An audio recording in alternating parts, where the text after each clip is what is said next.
Lebanon, Tennessee, home to 51,000 people. I'm one of them. I live here on a piece of land out on Tater Peeler Road, away from the hustle and bustle of a busy town square full of restaurants and shops.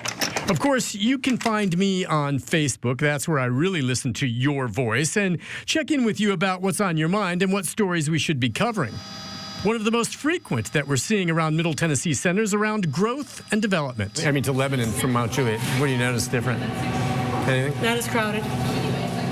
Well, it's just hard to park down here. The population of Lebanon spiked so fast that the city had its own special census back in 2023 to count all of the folks who've moved to town since the official census in 2020.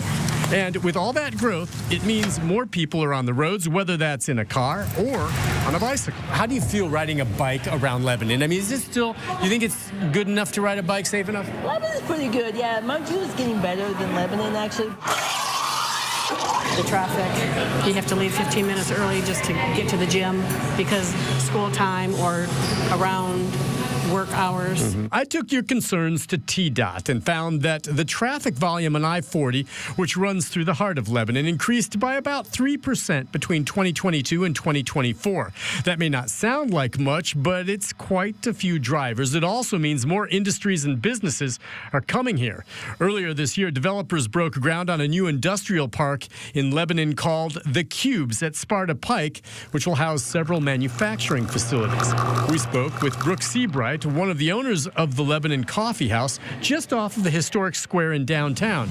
She says all of the growth she is seeing is both a blessing and something of a curse. I like it because you don't have to drive to Mount Juliet or go out, for things which we had to do in the beginning. But also, I don't like the fact that it takes away from the country feel of what Lebanon really is. Some Lebanon neighbors feel so compelled to keep farmland intact that last year one group organized a tractor parade protest to speak out against rezoning farmland to make it industrial.